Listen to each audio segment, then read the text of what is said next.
Assalamualaikum warahmatullahi wabarakatuh. Perkenalkan, nama saya Suci Andini dari kelas 2A dengan NPM 19 1063 1080 171.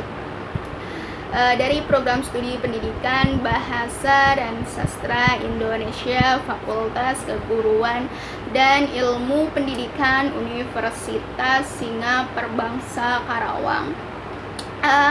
Video ini dibuat untuk memenuhi tugas dari mata kuliah apresiasi puisi Indonesia dengan dosen pengampu Dr. EN Nurhasana SSMM.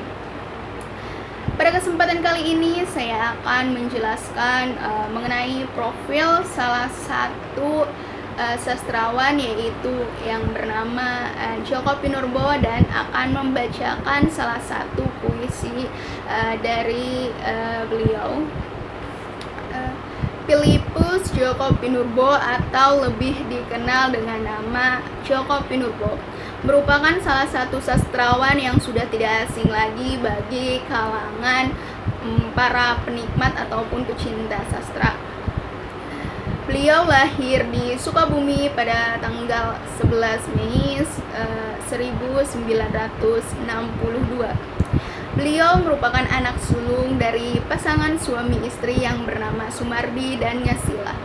Djoko Pinurbo memiliki seorang istri yang bernama Nurnayani Amperawati Firmina dan dianugerahi 2 orang anak.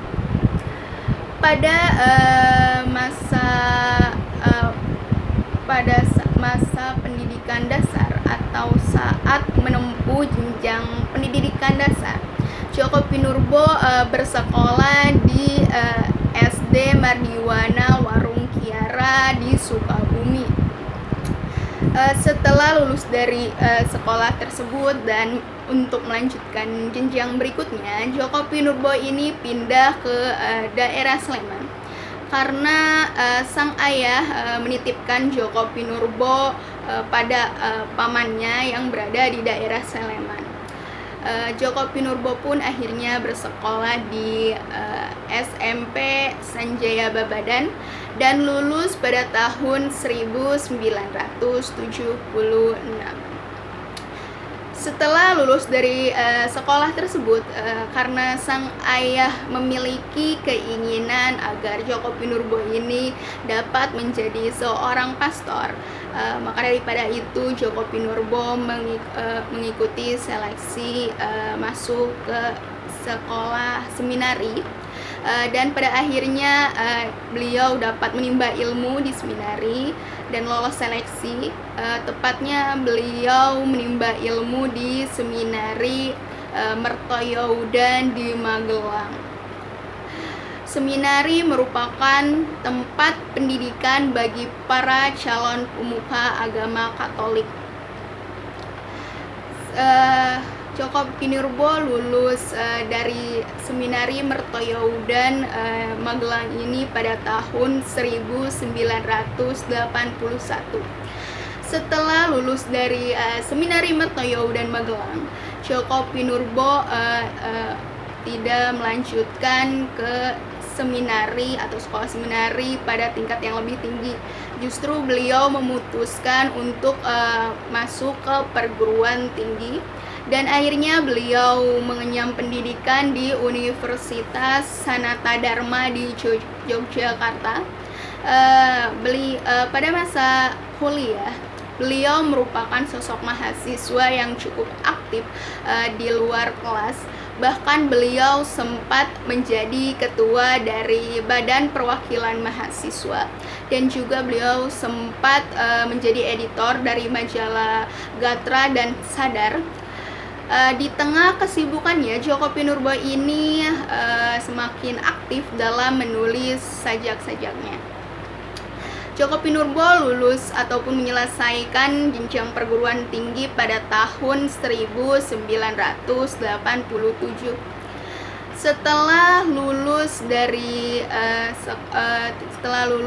dari Universitas Sanata Dharma di Yogyakarta ini, Djoko Pinurbo sempat menjadi salah satu staf pengajar ataupun dosen di Universitas Sanata Dharma Yogyakarta. Tetapi seiring berjalannya waktu, Djoko Pinurbo merasa kurang cocok dengan profesi tersebut, sehingga beliau memutuskan untuk beralih profesi menjadi seorang editor. Sosok penyair Djoko Pinurbo ini telah menghasilkan karya-karya puisi, dan karya puisi tersebut telah berhasil dibukukan. Berikut beberapa buku kumpulan puisi yang merupakan hasil karya dari Djoko Pinurbo. Yang pertama yaitu buku kumpulan puisi yang diberi judul Celana, yang terbit pada tahun 1999. Dan yang selanjutnya yaitu buku kumpulan puisi yang berjudul Di Bawah Kibaran Sarung, yang terbit pada tahun 2001. Dan selanjutnya yaitu buku kumpulan puisi yang diberi judul Pacar Kecilku, dan terbit pada tahun 2002. Yang selanjutnya yaitu buku kumpulan puisi yang berjudul Telepon Genggam, dan terbit pada tahun 2003. Dan selanjutnya yaitu buku kumpulan puisi yang diberi judul Kekasihku, dan terbit pada tahun 2004.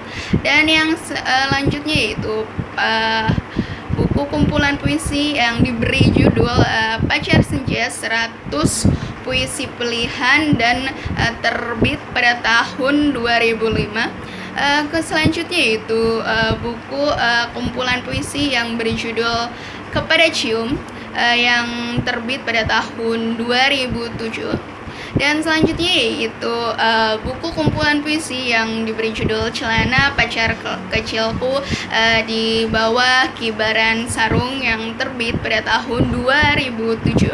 Dan selanjutnya yaitu buku kumpulan puisi yang diberi judul Aduh Aku Di Follow, dan terbit pada tahun 2013. Yang selanjutnya yaitu buku kumpulan puisi yang diberi judul Surat Kopi, dan terbit pada tahun 2014. Selanjutnya yaitu buku kumpulan puisi yang diberi judul Malam Ini Aku Akan Tidur di Matamu, dan terbit pada tahun 2016. Selanjutnya yaitu buku kumpulan puisi yang diberi judul Selamat Menunaikan Ibadah Puisi, dan terbit pada tahun 2016.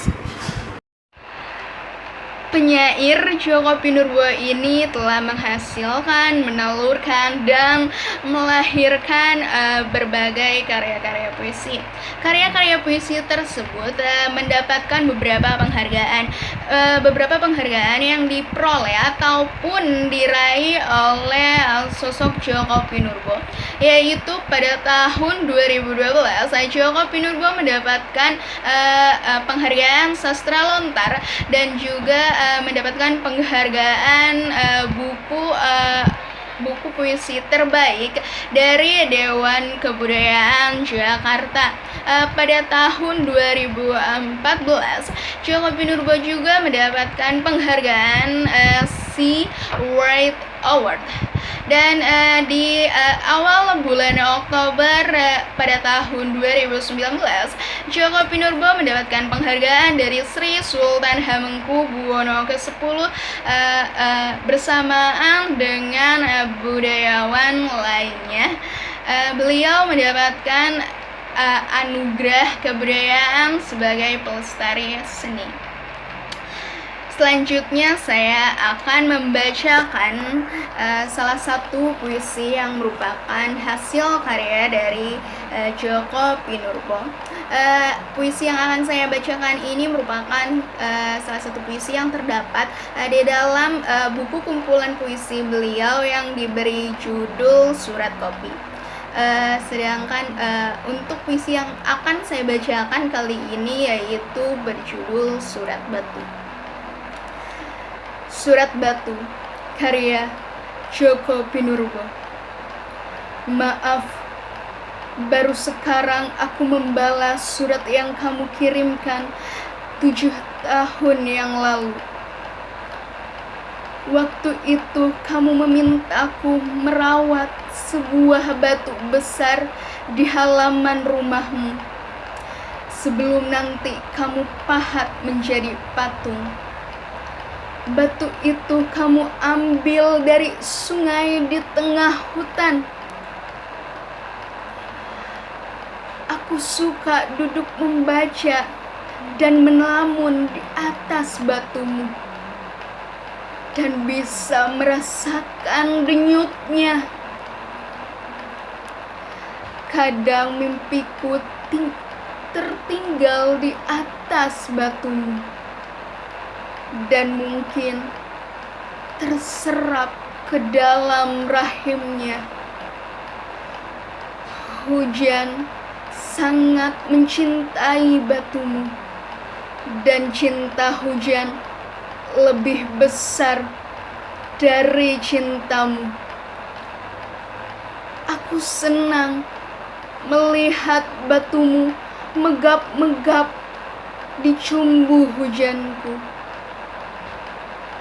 Akhirnya batumu hamil. Dari rahim batumu lahir air mancur kecil yang menggemaskan. Air mancur itu sekarang sudah besar, sudah bisa berbincang-bincang dengan hujan. Maaf, jangan ganggu air mancurku. Bahkan batumu mungkin sudah tidak mengenalmu. Terima kasih bagi para penonton yang telah melihat video ini. Mohon maaf bila ada kekurangan. Wassalamualaikum warahmatullahi wabarakatuh.